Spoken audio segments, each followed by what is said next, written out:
Oracle, some big news broke about their potentially buying Cerner. Both of us were quoted in a number of articles about this. Look, Oracle is absolutely a company on fire. In our last episode, we talked about their earnings. The stock has been one of the most robust as tech has been absolutely slaughtered over the last month and a half.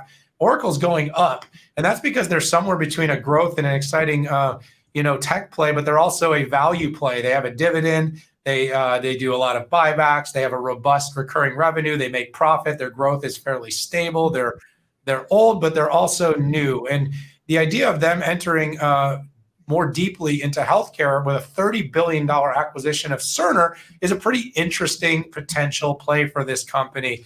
This is cited in the Wall Street Journal that they are far along in this potential deal at $30 billion. This would be the largest deal that the company has done, would usurp the $10 billion PeopleSoft, $9 billion NetSuite deal. And it would also be at a fairly significant premium, somewhere around 25 to 30% over the $23 billion current valuation. Now, Cerner's an interesting company.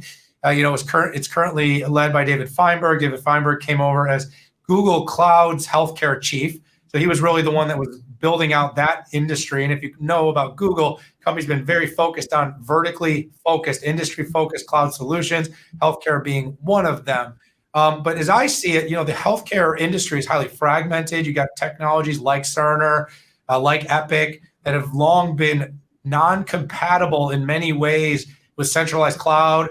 And we all know the need for our healthcare technologies to be more integrated, to work more like every other application on the planet. But there's tons of complexity with that, with data sovereignty, privacy, regulatory, HIPAA. So the idea of having a company like Oracle with its database capabilities, but also its cloud infrastructure capabilities and growing SaaS capabilities to possibly be able to build something out that could be more robust and usable in the healthcare space seems like a pretty attractive way for the company to spend money, add revenue, and become an absolute pillar of a major industry that's got growth side in any economic situation. So as I see it, a pretty exciting opportunity, Pat.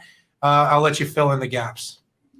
Yeah, the way that my first reaction was, first off, Oracle's done an incredible job on its horizontal enterprise SaaS applications, and whether that's Fusion or NetSuite is really focused on a certain area like human resources, marketing, sales, operations, and finance.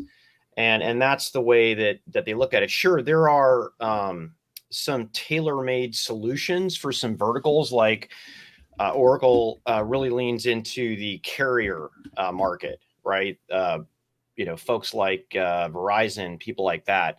But this to me is very vertical. So, you connect their horizontal capabilities with Fusion and NetSuite to the vertical capabilities that a Cerner would provide. It gets really interesting. And I'm wondering if we will see Oracle gobble up vertical key folks, key enablers.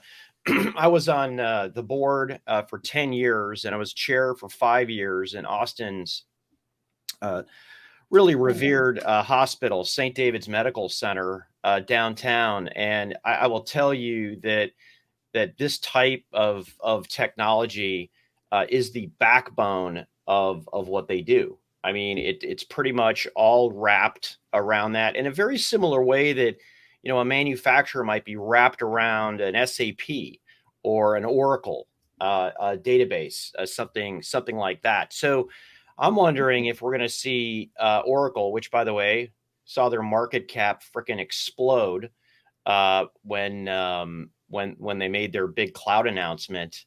If we'll see more. But man, Oracle's on a roll.